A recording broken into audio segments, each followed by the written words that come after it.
You're a disgrace. You aren't welcome here. My daughter said it at her party. I smiled and passed the attorney a file. It's time. You know those moments that shatter your world into a million pieces? For me, it wasn't a car crash or a terrible accident. It was a tiny plastic bag, pulled from my daughter-in-law's coat at the dry cleaners, holding a secret so dark it turned my blood to ice. My grandchildren were marked.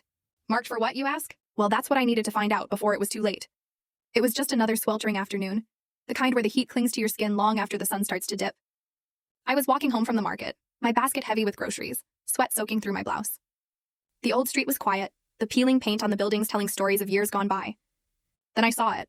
Arthur's Dry Cleaning, its faded wooden sign swaying in the breeze. I stopped, digging into my purse for the crumpled yellow claim ticket. Chloe, my daughter-in-law, had pressed it into my hand that morning, her voice soft but rushed. Mom, please, could you pick up my wool coat from Arthur's?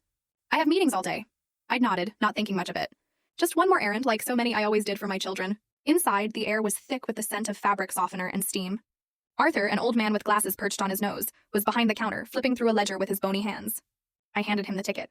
He glanced at it, nodded, and then strangely disappeared into the back room himself. Usually, he'd send his young helper, but today he moved slowly, as if he was trying to buy time.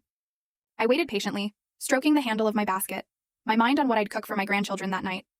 He returned with Chloe's coat, carefully wrapped in clear plastic, smelling faintly of softener. But instead of handing it to me, he just stopped. He scanned the empty shop, his eyes darting around. I thought it was strange, but before I could ask, his rough, calloused hand gripped my arm tightly. "Eleanor," he murmured, his voice hoarse, almost a whisper. "Come here for a moment." Without giving me time to react, he led me behind a worn-out curtain that shielded the back of the shop. The air grew heavy with the smell of bleach and steam. Piles of clothes waiting to be ironed rose like a messy wall. He turned to me, his voice trembling now. "You need to see this." He opened a rickety drawer under the counter and pulled out a small, clear plastic bag. It was just big enough to make my heart stop.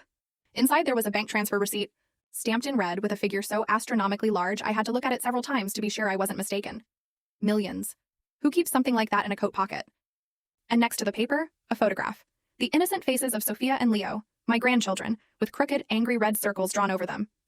They looked like they'd been sketched in a fit of rage, or worse, with dark intent. My blood turned to ice. My hands felt like stone. "Arthur, what is this?" I stammered, my voice breaking. He just shook his head, his eyes wide with, "Full story video added in below.